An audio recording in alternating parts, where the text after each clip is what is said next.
জয় শ্ৰীৰাম। অহা 2 জুন 2024 ইংৰাজী তাৰিখে মংগল গ্ৰহই মেঘ ৰাশিত প্ৰৱেশ কৰিব। মংগল গ্ৰহ এটি অশুভ গ্ৰহ আৰু জ্যোতিষশাস্ত্ৰত মংগল গ্ৰহক সেনাপতি আখ্যা দিয়া হৈছে। জন্ম পত্ৰিকাত মংগল গ্ৰহ বলৱান হ'লে ব্যক্তি অত্যন্ত সাহসী হোৱা দেখা যায়। মংগল গ্ৰহ ইমান দিনে ৰাহুৰ প্ৰভাৱত আছিলে বা 2 জুনলৈকে থাকিব। মেঘ ৰাশিত প্ৰৱেশ কৰাৰ লগে লগে যদিও ৰাহুৰ প্ৰভাৱৰ পৰা মংগল মুক্ত হ'ব, কিন্তু আকৌ শনিৰ প্ৰভাৱত আহিব। মেঘ ৰাশিৰ বাবে মংগলৰ এই গোচৰ লগ্নতেই হ'ব গৈ আছে।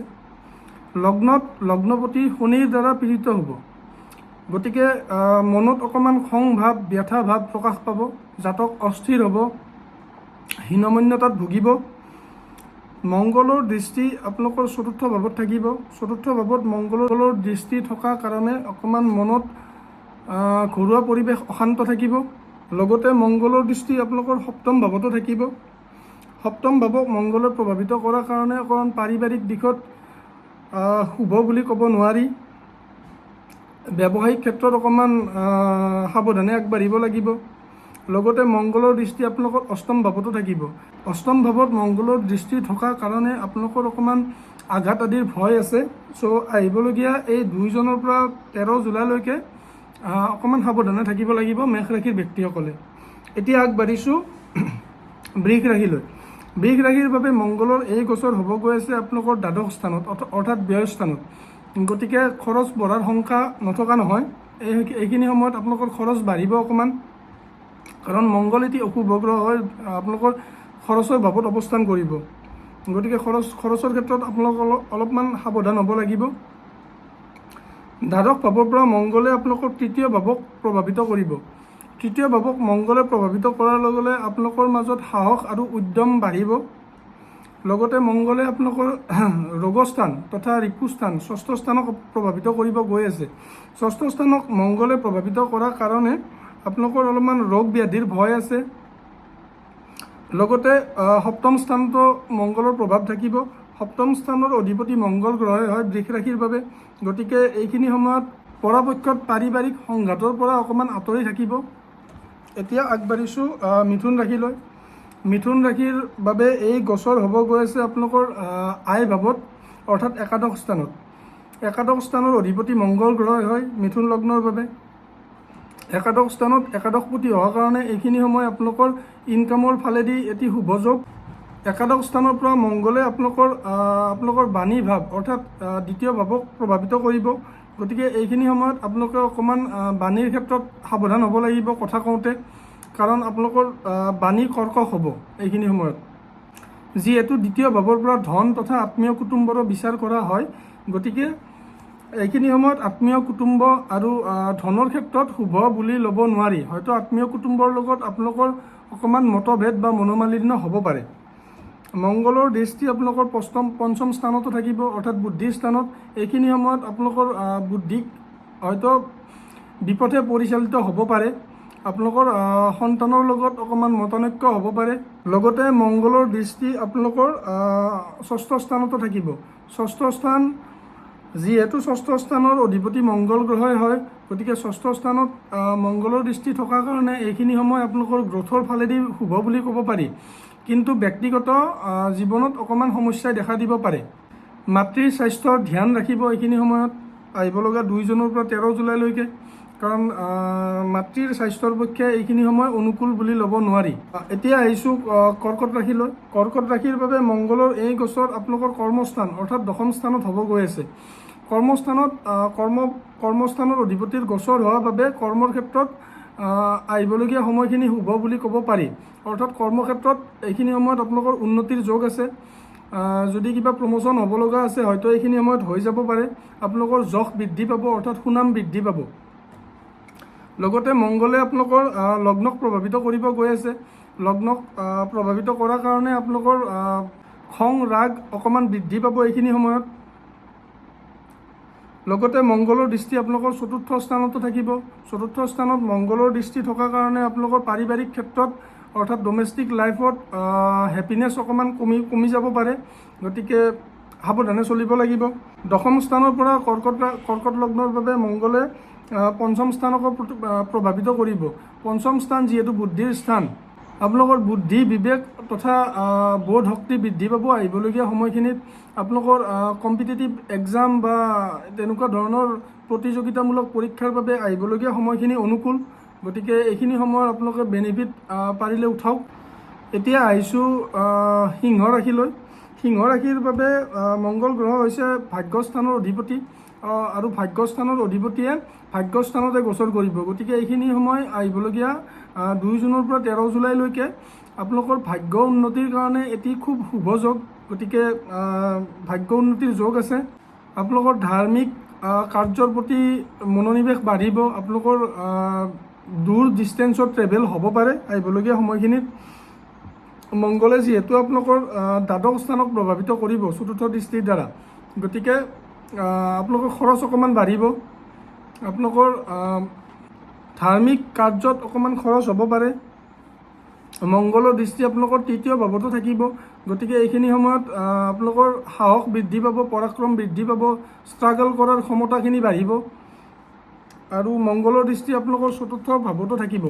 চতুৰ্থ ভাৱত মংগলৰ দৃষ্টি থকাৰ কাৰণে আপোনালোকৰ ঘৰ সুখ বা ঘৰ মাটি বাৰী যান বাহন আদিৰ এটি ক্ৰয়ৰ শুভ যোগ দৰ্শাইছে মংগলে। গতিকে আহিবলগীয়া সময়খিনি সিংহ ৰাশিৰ ব্যক্তিসকলৰ বাবে অনুকূল বুলি ক'ব পাৰি। এতিয়া আহিছোঁ কন্যা ৰাশিলৈ। কন্যা ৰাশিৰ বাবে মংগলৰ এই গোচৰ হৈ আছে অষ্টম স্থানত। অষ্টম স্থান যিহেতু পত্ৰিকাৰ আটাইতকৈ বেয়া স্থান কনচিডাৰ কৰা হয় জ্যোতিষশাস্ত্ৰত, গতিকে আহিবলগীয়া সময়খিনি আপোনালোকৰ বাবে অনুকূল কোনোপধ্যেই নহয়। কাৰণ মংগল গ্ৰহই অষ্টম স্থানত থাকি আপোনালোকৰ আঘাত দুৰ্ঘটনা আদি দিব পাৰে। গতিকে আহিবলগীয়া সময়খিনি অকণমান সাৱধানে চলিব। আপোনালোকে অপমানিত হ'ব পাৰে আহিবলগীয়া সময়খিনিত। মংগলৰ দৃষ্টি আপোনালোকৰ একাদশ ভাৱত থাকিব।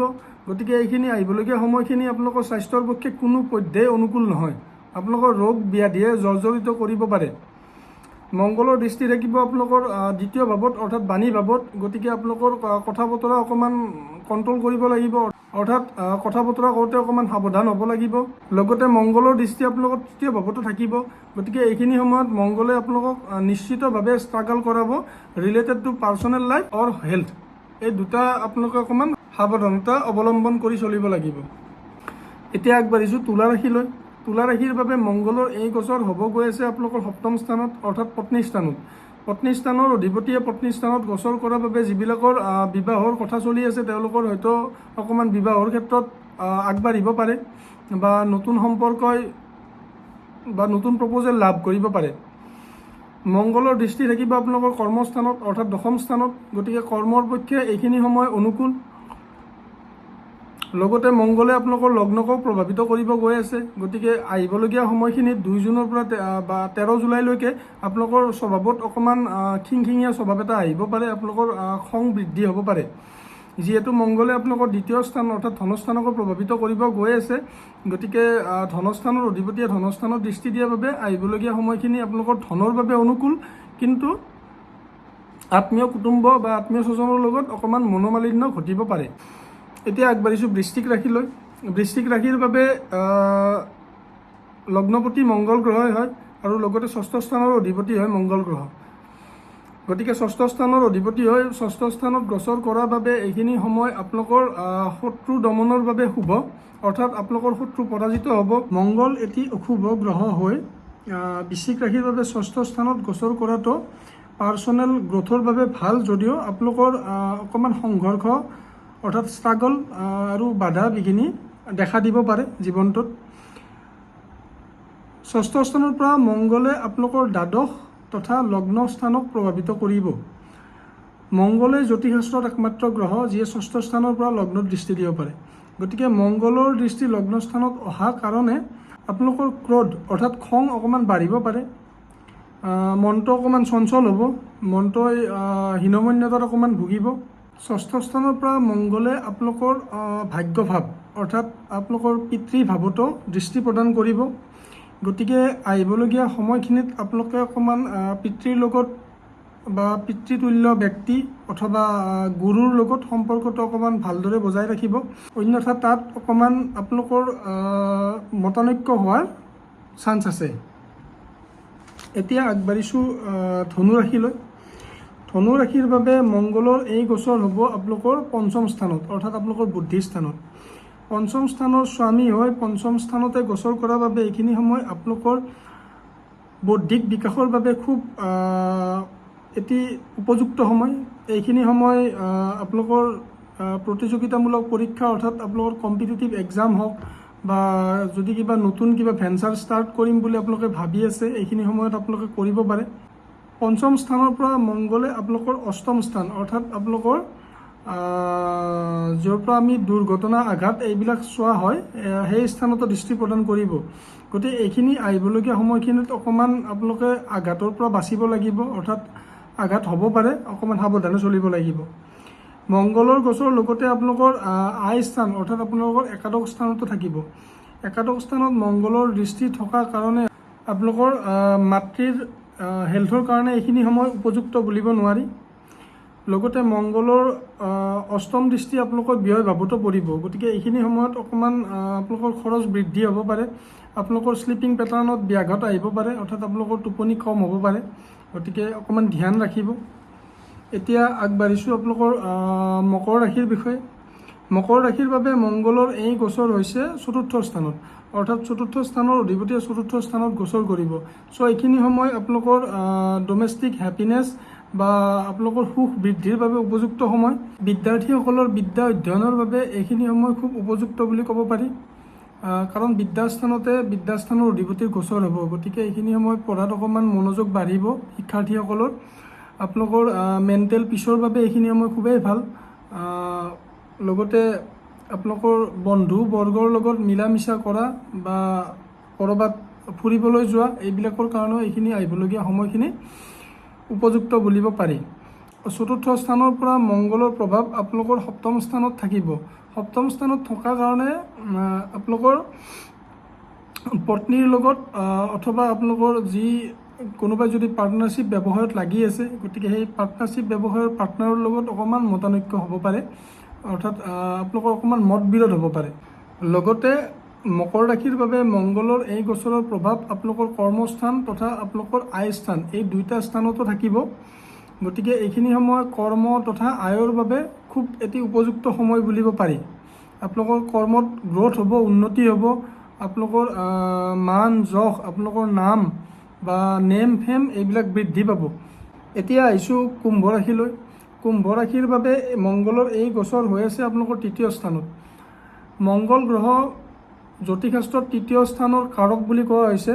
গতিকে তৃতীয় স্থানৰ কাৰক, তৃতীয় স্থানত গোচৰ কৰি থকা অৱস্থাত শনিৰ দ্বাৰা পীড়িত হ'ব গৈ আছে। গতিকে এইখিনি সময় আপোনালোকে অকণমান সংযমী হৈ চলিব লাগিব।